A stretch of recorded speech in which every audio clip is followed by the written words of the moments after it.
All right, guys, recording started. You can begin. Okay. Good evening, everyone. I'm Alyssa Amon, And I'm Jamal Emmanuel. and we'll be presenting on courage and moral leadership. But before we start, we know tonight's a bit of a long night, so we've turned our presentation into somewhat of a game. Throughout the presentation, every time someone wants to add a valid point or comment on a topic, please message in the chat, and that would count as 1 point. When we ask a question during the presentation, you can unmute your mic, answer, and you get 3 points for that. And then at the end of the presentation, as kind of a summary, we're going to ask questions about our slides, a bonus round, we're calling it. And for every right answer, you get 5 points. So please pay attention, take notes if necessary, and the overall winner will be announced after the bonus round. Winner will receive bragging rights and our utmost gratitude for participating. So let's get into it. Okay, so before I start, sir, are you acting as a capacity as a student or as the teacher? I'm blocking your work, so I have to be working as a teacher. Okay, no problem. I'm just asking just for the questions now. Okay. Okay, so what does the term moral means? Morals are what you believe to be right or wrong. Your morals are your ideas about right and wrong, especially how you act and how you treat people. So basically, it's about right or wrong. And growing up, your parents would teach you right from wrong. So that's supposed to carry on with you and try not to let friends stray you into doing wrong when your parents show you what was right. So I have a quote by Dr. Martin Luther King Jr. reminded us that the arc of the moral universe is long, but it bends towards justice. Change takes a long time, but it does happen. Moving on, moral leadership today. The new State of Moral Leadership report suggests that moral leadership is in high demand but short supply. Moral authority, as opposed to formal authority alone, can improve employee and business performance. Managers that demonstrate higher levels of moral leadership have stronger connections with colleagues. Moving on. Okay, so these are the statistics from the first point with demand for moral leaders. 86% of employees agree that moral leadership is in urgent need, whereas 79% agrees that following the golden rule is better in business decisions. So basically, just follow whatever the company sets, and that is just the end of that.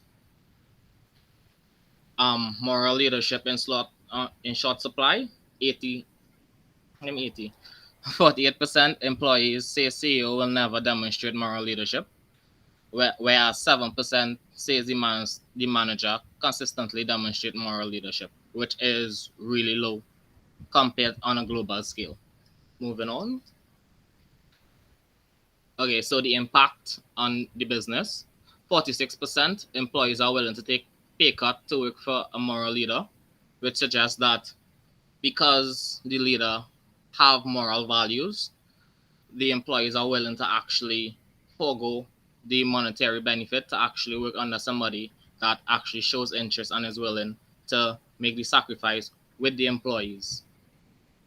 67% senior leaders are willing to leave the CEO if it does not act on a moral issue. And 12 times employees are likely to leave if the direct manager does not exhibit moral leadership. Moving on.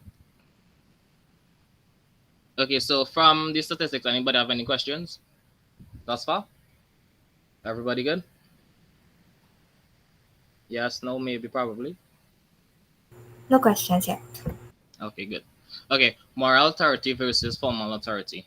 Moral authority and its twin, moral capitalism, are perfectly faithful to the original version of capitalism expounded by the moral philosopher Adam Smith in The Wealth of Nations.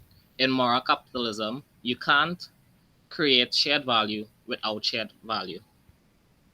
The focus is not on doing the next right thing, but rather doing the next right thing. It's kind of a tongue twister, but it simply means instead of you thinking about what to do next that is going to be right, you actually do something that is right next. Former leaders have given leadership based on their position in a group, says Vasalio. They are actually assigned to be leaders as part of their role in the group. Example of former leaders would be a teacher in the classroom or a manager within a company. Moving on. Leadership in the midst of a pandemic. Sir said stick as close to the textbook as possible, but that was kind of hard considering what they have in the textbook is not related to what we have for moral leadership today, especially since we are in a crisis, which is the pandemic. So it is natural to assume that moral leadership is how people who have hold highest positions of formal authority behave, but in reality, moral authority can and should be exercised by everyone in the organization. Imparting a cultural shift in the moral leadership may start with the role models at the top, but ultimately to be designed into systems and processes that govern how an organization operates. So basically, it starts at the top and it filters down to everybody, down to even the cleaner way. Some people might take, for instance, and just pass through it without saying even a good morning. Moving on. What makes a moral leader? By placing leaders under extraordinary stress, crises are often a thorough test of moral fiber. The report suggests that when facing a crisis, those managers performing at the highest level morally more frequently exhibit behaviors conducive to strong relationship with colleagues. Basically, it's saying that how managers as well as the CEOs, the big bosses, have a relationship with the colleagues instead of just barking out orders and the colleagues or the subordinates just follow. Managers who consistently receive top ratings for general moral leadership are more likely to receive such ratings for moral behavior during periods of crisis. Moving on. The following practices should be performed during a crisis: cultivating a sense of hope for the future, explaining decisions in the context of the organization's purpose, listening and learning from perspectives that challenge assumptions. Moving on. So, raising hope for the future. We believe companies should incorporate moral leadership mindset, skills, and behaviors into formal development program and business practices. Due to the dramatic social and business change caused by the COVID-19 pandemic, we also call for informal initiatives to create and bolster moral leadership. Moving on.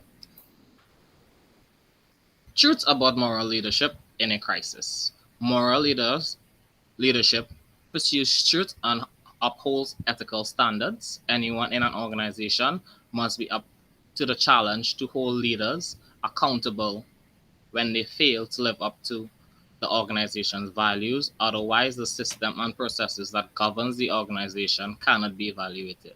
You hear they say leaders are not bosses. The journey to moral leadership at the organizational level is the journey from blind obedience to informed acquiescence and finally to self-governance.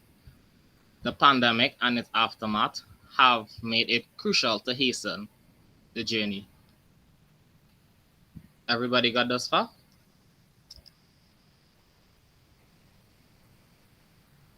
Yes? Yeah, go ahead. Yeah. Okay. So can anybody tell me what Sorry. acquiescence mean? Since everybody is good.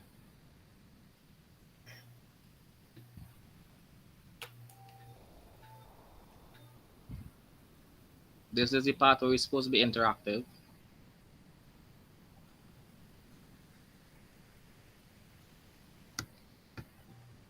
Okay, so acquiescence basically means reluctantly acceptance of something without protest.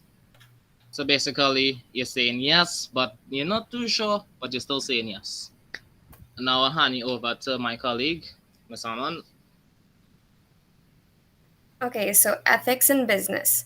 Business ethics refers to understanding and applying the appropriate practices regarding potentially and controversial subjects and behaviors, like insider trading, bribery, discrimination, etc. Nowadays, it's important for companies to have certain policies in place to avoid any malpractices in the workplace. The law usually guides business ethics, but it's always best for businesses to provide a basic guideline of acceptable and unacceptable policies that should be followed in the workplace. So, having ethics requires leaders and individuals to adhere to rules and regulations, understand workplace and public values, research acceptable behavior, especially in relation to workplace policies, as I just mentioned, follow your own set of moral principles, and don't get defensive if someone corrects your behavior. Practice ethical behavior every day and follow all rules of conduct. Having ethics means knowing the difference between right and wrong and choosing to do what's right, even if nobody's looking, you won't get caught, nobody will find out. So, how does unethical behavior affect businesses? Unethical and illegal behavior, once brought to light, negatively impacts a business's employees, employment rates, stakeholder presence, client relationships, and reputation. When current employees lose trust in their leaders, morale, commitment, and performance suffer, which also negatively impacts the potential of future employees. The business's reputation begins to plummet, and stakeholders and customers that lose trust in the business tend to bolt. In severe cases, business owners can even be fined or possibly face jail time. So, what should leaders be doing? Leaders, in particular, face higher scrutiny than other members in an organization. They reflect the business's standards and therefore must act as a role model for those around them. As Jamal mentioned, what happens at the top trickles down through the organization and society, creating a kind of domino effect. Aside from leading by example, good leaders also seek to understand, guide, motivate, and show appreciation for their employees. What causes leaders to lapse? Firstly, personal misjudgment.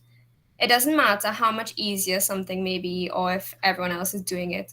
As mentioned before, you should follow your moral compass and not be misguided. Next, greed and ego. Some leaders favor their own importance, taking every possible opportunity to feed their greed and fuel their egos. They put big salaries, fancy offices, and other symbols of status above all else. To them, it represents success. And then there's overlooking issues. In fact, one of the primary ways leaders contribute to unethical practices is by neglecting to speak up against acts that they believe are wrong. Like, I think last class, after the presentation, Sir mentioned that none of us said anything when we knew our classmates were cheating on a test. That counts as unethical behavior. So we're just going to look at some qualities of the unethical leader versus the ethical leader. So some qualities of the unethical leader include being arrogant and self-serving, promoting self-interest, practicing deception, being unfair, shifting blame, withholding support. And as you can see, it opposes all that of the ethical leader. They possess humility, maintain concern for the greater good, again, above their own greed and ego. They fulfill commitments, they strive for fairness, they serve others, and they show courage and stand up for what is right, which I'll get into later.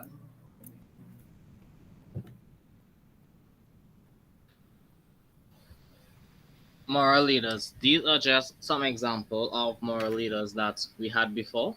As you can see, we have Mother Teresa, Mahatma Gandhi, Dr. Martin Luther King Jr., and Abraham Lincoln. Moving on. And because I'm in IT, this gentleman here, Mr. Bill Gates, who is the co-founder of Microsoft, a quote from him says, "People will not follow a leader with moral incongruities for long. Every time you compromise character, you compromise leadership. The foundation of firm leadership is character. So basically, every time you tarnish your character, that basically means that nobody gonna want to follow you. Moving Right, on. but that's not Bill Gates though. Oh, not? No, Bill that's Bill Hybels. Hybels. Oh, my bad. Oh, okay. How to be a moral leader. Leaders choose whether to act from selfishness and greed to diminish others.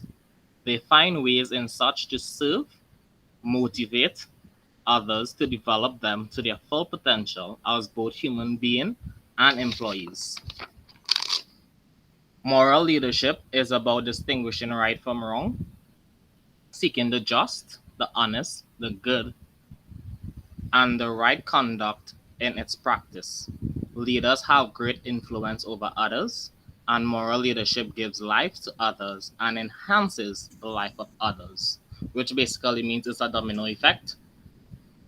You, like, for example, you pay it forward. Say, like, on TikTok, you'll see these videos where somebody goes to Starbucks or to one of these drive-through windows, and they would say that the person in front paid for your meal if you want to pay it forward. So it's like that. Leadership is not merely a set of practices with no association with right or wrong. All leadership practices can be used for good or evil, thus the moral dimension. Moving on. Immoral leaders take away from others in order to enhance oneself. Leaders who would do evil towards others, such as Hitler, Cambodia's Pol Pot, or Stalin, are immoral. And these are just picture examples of the individuals. Moving on. 5 ways to step up and become a moral leader. This is for your own personal development.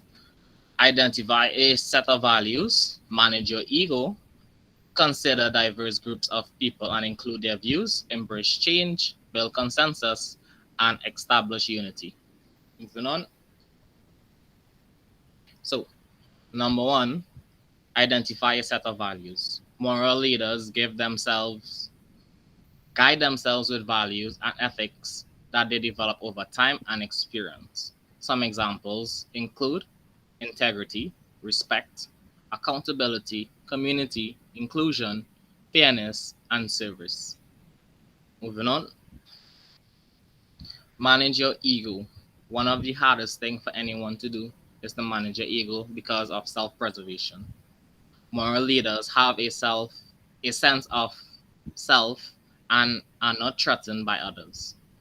But they do not recognize that their self is not the most important thing and that leadership is not about them. Leadership is about serving others. It is not about you or your interests. True leaders value other people and put their interests first. So it's basically being selfless. It's not thinking about yourself, it's thinking about, okay, how can I help you? Although it's not going to help me in the long run. Moving on. Consider diverse groups of people, and you would include their views. Leaders do not impose their values on others. They do not force others to see things their way. They consider other people's values, they interact with and understand others. The combination of their values and the values of the diverse groups inform a vision for a better future. So basically, when you combine everybody's values, you get a better sense and you could create a better vision or mission for the future. Moving forward, embrace change. People seek moral leadership when they want change. Leaders do not fear change. They have the courage and conviction to share a vision to try and bring about positive change. Moving on. Build consensus and establish unity. It is rare that everyone will be on board with your opinion or views. Hence the 20-60-20 rule. Anybody know what that is?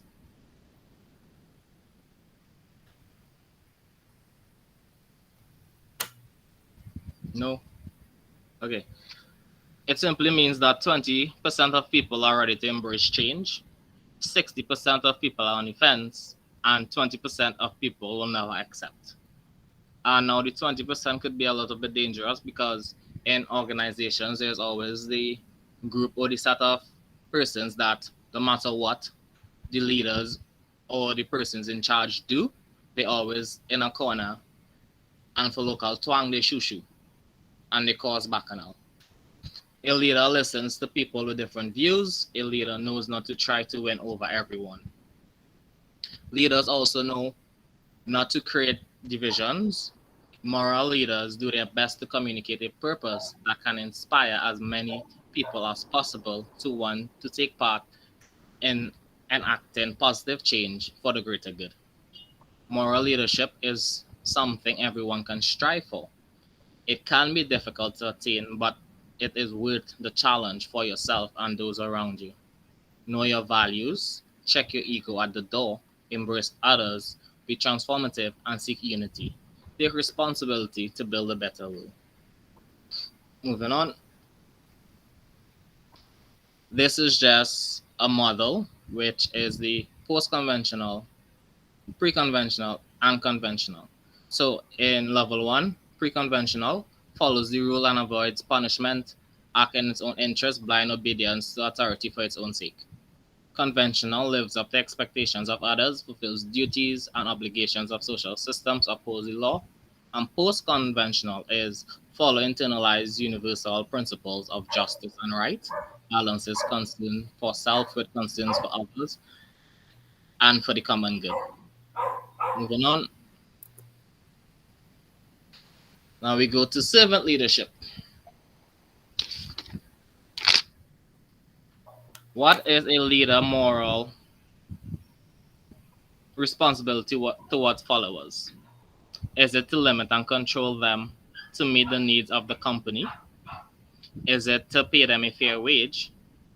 Or is it to enable them to grow and create and expand themselves as human beings? Leadership today implies that moral leaders encourage change towards turning followers into leaders, thereby developing their full potential rather than using a leadership position to control or limit people. The ultimate expression of this leadership approach is called servant leadership, which can be best understood by comparing it to other approaches. Moving on. Traditional companies, organizations were based on the idea that the leader is in charge of the employees and the success depends on the leader control over the followers. In the first stage, the subordinates are passive, not expected to think, just do what they have been told. Stage 2 involves subordinates more actively in their own work. Stage 3, stewardship, which represents a significant shift in the mindset by moving responsibility and authority from leaders to followers. Stage 4, servant leadership, is the stage beyond stewardship. Stewardship. Leaders give up control and make a choice to serve employees. As you could see in the diagram in front of us. So stage 1 is full control. Stage 2 is participation. Stage 3 is empowerment. And stage 4, service. Moving on. Authoritarian leadership management. The traditional understanding of leadership is that the leaders are good managers who direct and control their people. Followers are obedient subordinates. So for example, when I used to work at McDonald's, whatever the manager says is basically what had to go. It had nothing like we could do to like improve, even though we know a better or a shorter way to improve something. We just have to keep following exactly to the letter what them what they say that was right. The autocratic leader who makes the decision and announces them to the subordinates, power, purpose, and privilege reside with those at the top of the organizations. At this stage, leaders set a strategy and goals as well as the methods and rewards for attaining them. Moving on, participative management. Since the 1980s, many organizations have made an effort to actively involve employees. Leaders have increased employees' participation through employees' suggestion programs, participation groups, and quality circles. Teamwork has become an important part on how work is done in many organizations. Like the previous group said with teamwork.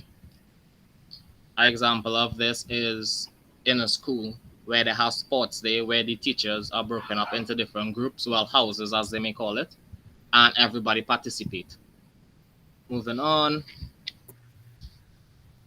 stewardship. Stewardship is a pivotal shift in leadership thinking. Followers are empowered to make decisions and have control on how they do their own work. Leaders give the followers power to influence goals, systems, structures, and become leaders themselves. So, in fact, in IT, especially networking, stewardship is applied where the leader at the top would just basically say, hey, we have a job to do. You have any ideas on how to do it? And they would take their ideas and pitch in their ideas and come up with the best outcome.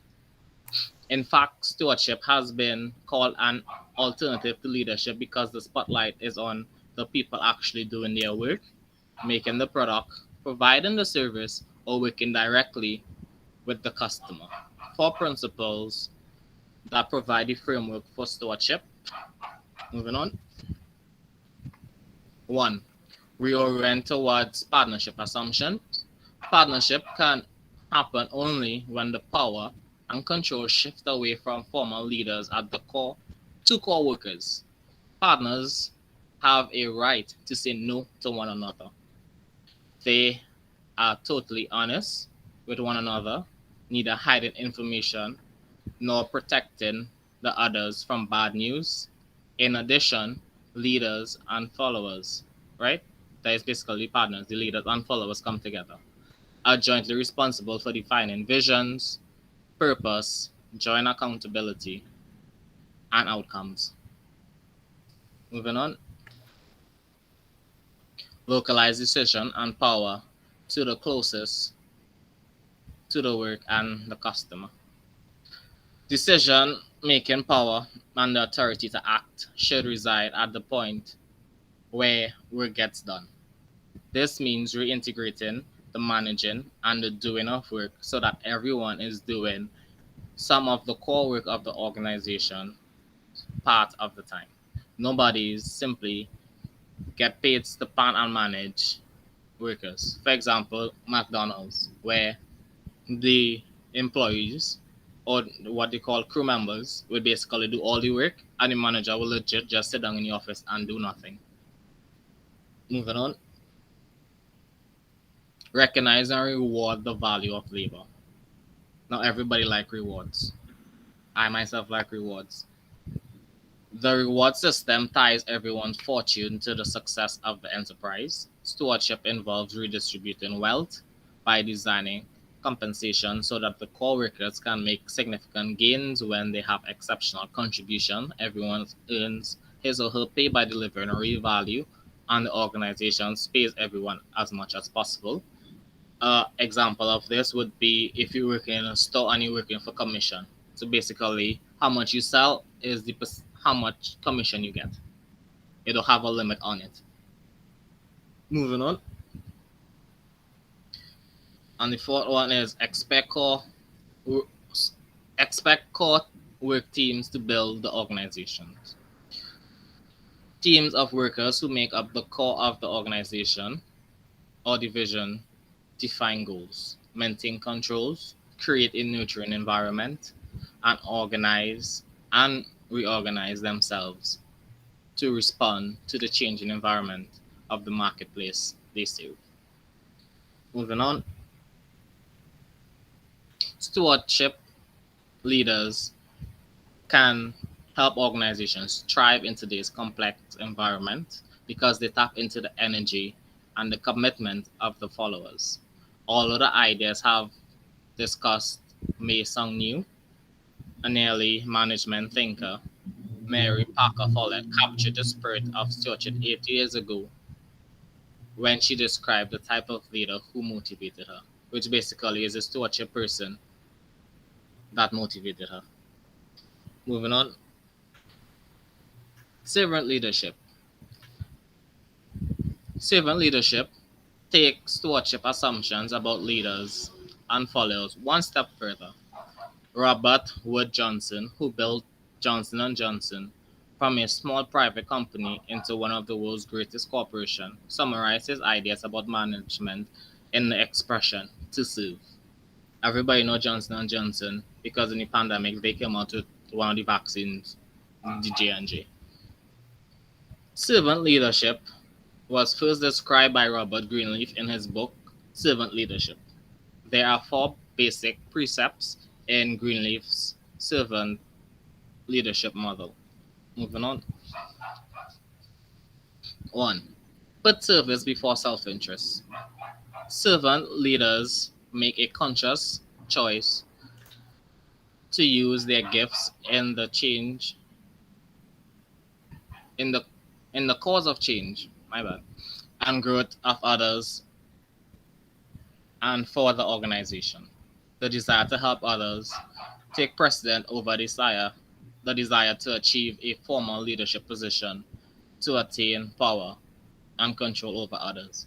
So basically, what they're saying is that you're gonna serve other people and you're not gonna just try to jump up the rope to say, hey, as a manager, now I'm in charge of you as the boss. You gotta do what I say. It doesn't work like that. The servant leader calls for doing what is good and right for others, even if it does not pay off for them financially.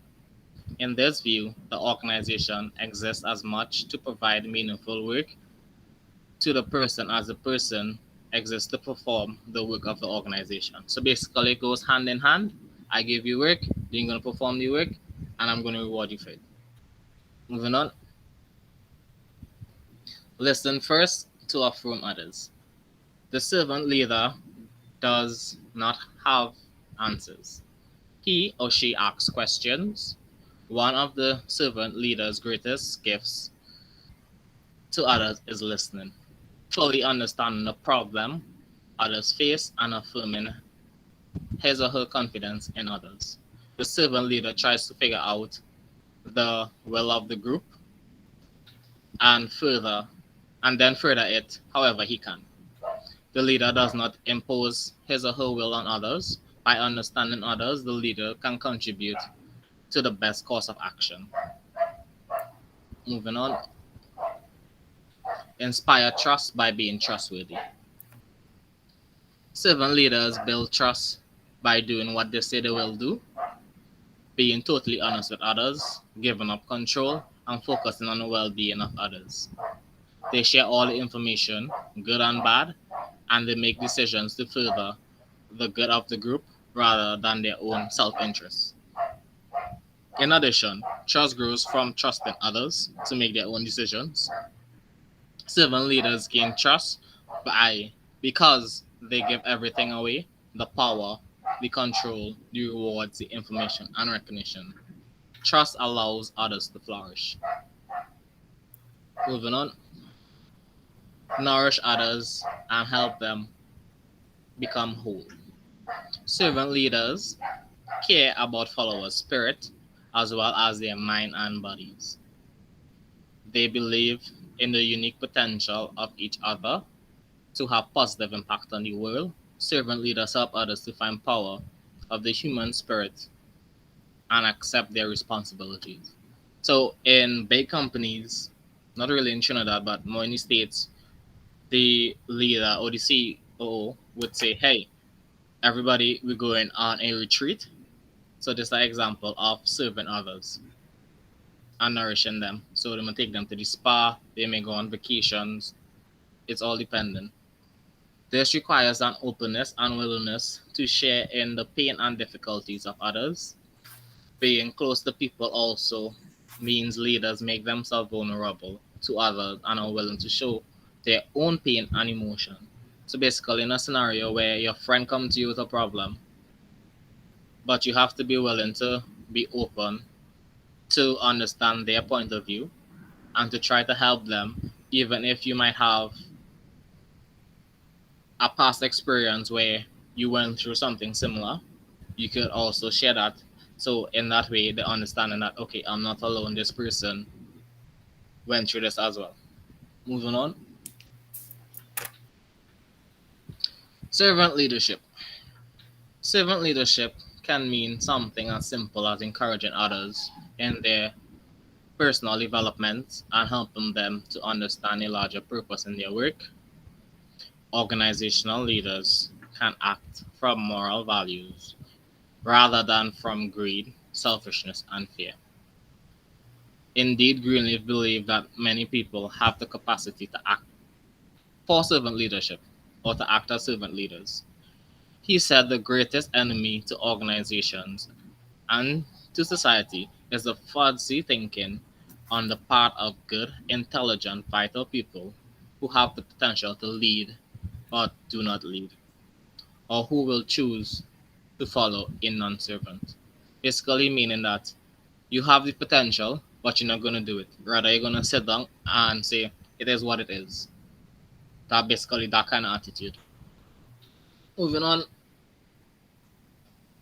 now I'm going to hand it back over to my esteemed colleague, Miss Aman, who will take you for the rest of the week.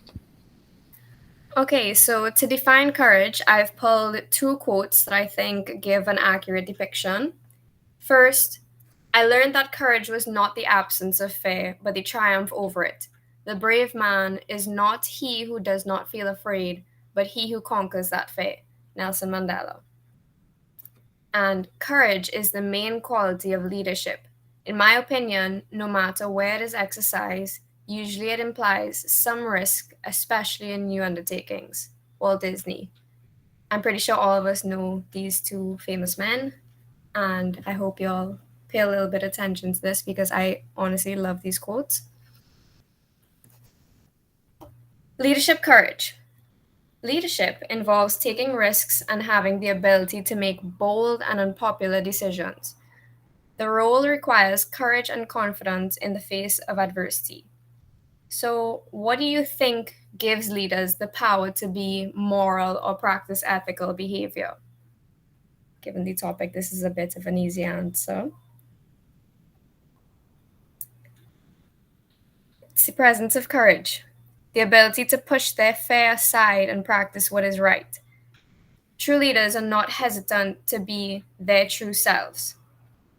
Sadly, for many leaders, the importance of courage is easily obscured. Their main goal is to get along with others and do whatever you have to get promoted, move higher up, and get pay raises. Let's look at some characteristics of a courageous leader. 1. Being open to changing environments. Things are constantly changing, and leaders must thrive by solving problems through trial and error. They should be able to create the future by moving forward in the face of uncertainty, by taking chances, and by acting with courage. Accepting responsibility. Leaders make a real difference when they are willing to step up and take personal responsibility. Some people just let life happen to them. Leaders make things happen. They demonstrate courage openly by taking responsibility for their failures and mistakes rather than avoiding blame and shifting to others.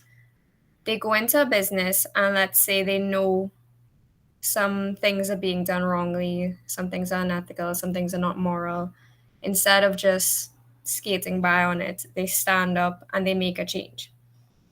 Nonconformity. Leadership courage also means going against the tides, breaking traditions, reducing boundaries, initiating change, as I said. It's often easier to stay with what's familiar, even if it would lead to certain failure, than to initiate that bold change. but leaders should be willing to take risks for a larger ethical purpose and encourage other people to do so. Leaving comfort zones. When people go beyond their comfort zones, they encounter an internal wall of fear. Facing that wall of fear and pushing through it, that is when courage is needed the most. And that's where you have to reach into yourself, find that personal courage, which I'll talk about in the next slides. Speaking up for what you think and want, and fighting for what you believe in. Courage means speaking your mind, even when you know others may disagree with you or even challenge you. It's also the ability to say no to unrealistic demands from others and ask for what you want to help achieve your and the greater vision. This would help you fight for what you believe is right and what you think is overall best. How courage applies to moral leadership. Now that we know about courage a little bit more, we can see how leaders apply it in their work and lives. How do you think leaders apply courage to their sense of morality? Any examples? My own example. Let's say one of these leaders receives a paycheck with a little extra that they're not supposed to have. They don't hesitate to correct that mistake. They don't think, hey, let's see if I can cash this and get away with it. Their instinct and their first reaction is to speak up and right the wrong. Finding personal courage. Sometimes it may be hard for leaders to push through their fears, as I said, step out of their comfort zones and unlock their courage. And I'm sure some of us have experienced that feeling before. This is because we've been kind of conditioned to follow the rules, not to rock the boat, go along with what we're being told so that we can be liked and accepted and not draw attention to ourselves. So, 4 ways that leaders can find personal courage include believing in a higher purpose, drawing strength from others, welcoming failure, and harnessing your anger positively. Believing in a higher purpose. Leaders that possess a strong emotional commitment to a larger vision, goal, or purpose are better able to find the courage to step through fear. Courage comes easily when we fight for something that we really believe in, like getting through school. This is my last year, and my purpose is knowing that I'm moving on to the next step. I'm going up in the ladder, and the next step for me is getting a job. Leaders that can commit to something with a deep belief stay driven and more focused on what they wish to achieve. We focus on the light at the end of the tunnel and keep moving towards that. Drawing strength from others. The best leaders are those that aren't afraid to lean on others when they need to, asking for guidance, new perspectives, and support. It's not a sign of weakness to ask for help when you're feeling stuck. It's a sign of strength that you can get over yourself and seek support. Your ego is not a priority over what may be best for yourself, for the business, for your team. People who feel alone in the world take fewer risks because they have more to lose. Having people to draw strength from, having people that support you, can reduce that fear and act as a motivator to do your best.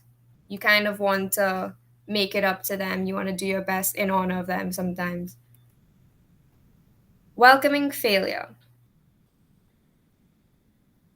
We all want success to come without having to face any difficulties, problems, or struggles, but accepting failure enables courage. Failure is an important first step towards success. It lets you practice and perfect, as well as help you build psychological strength. Leaders can redefine failure away from its negative associations and see it as an important first step towards success, as I have in the top corner, first attempt in learning. Leaders know that failure can lead to success, and the pain of learning strengthens individuals and the organization. Harnessing your anger positively. Anger in moderate amounts is a healthy emotion that provides energy to move forward. It may not always be the best method for everyone, But once you understand how to use it appropriately, you can channel it into better things. Anger about, let's say, an injustice to you can cause you to want to inflict a greater change. And when you calm down and think clearly, you better have the means to do something positive to inflict change about that injustice. These are some of our references. Thank you for listening, and we're going to move into bonus round for those of you who are paying attention. So this is a little recap. Can anyone name one practice that Jamal mentioned that should be performed during a crisis? You can answer out loud because I can't see the chat since I'm presenting.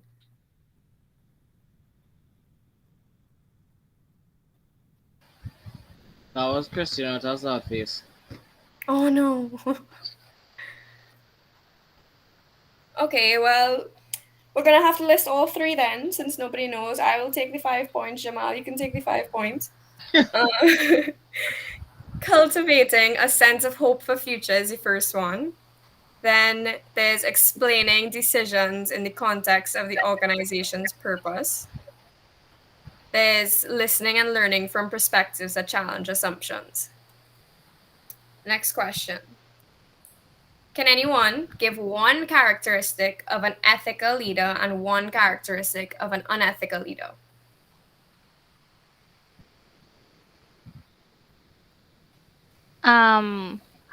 One characteristic of a ethical leader is honesty and straightforwardness, Mm-hmm.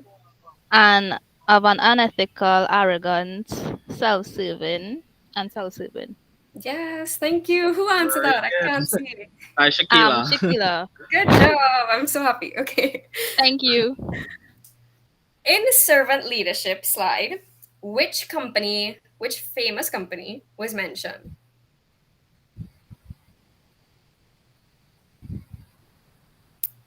You know, the one that brought out the vaccine.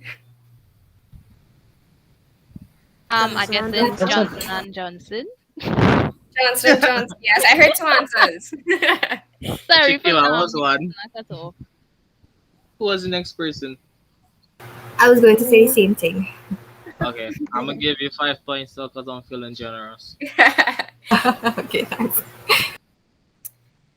Name one way that you can step up and become a moral leader. There are 5. There are 5 ways, yeah.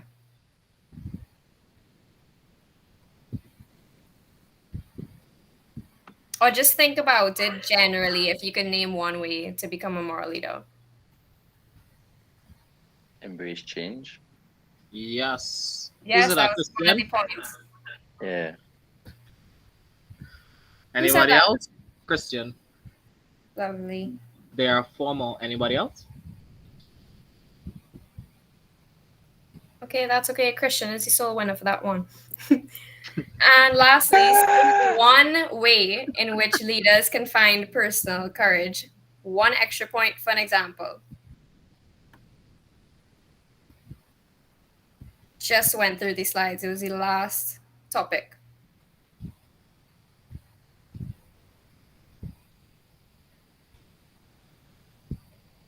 I couldn't have been that boring, y'all.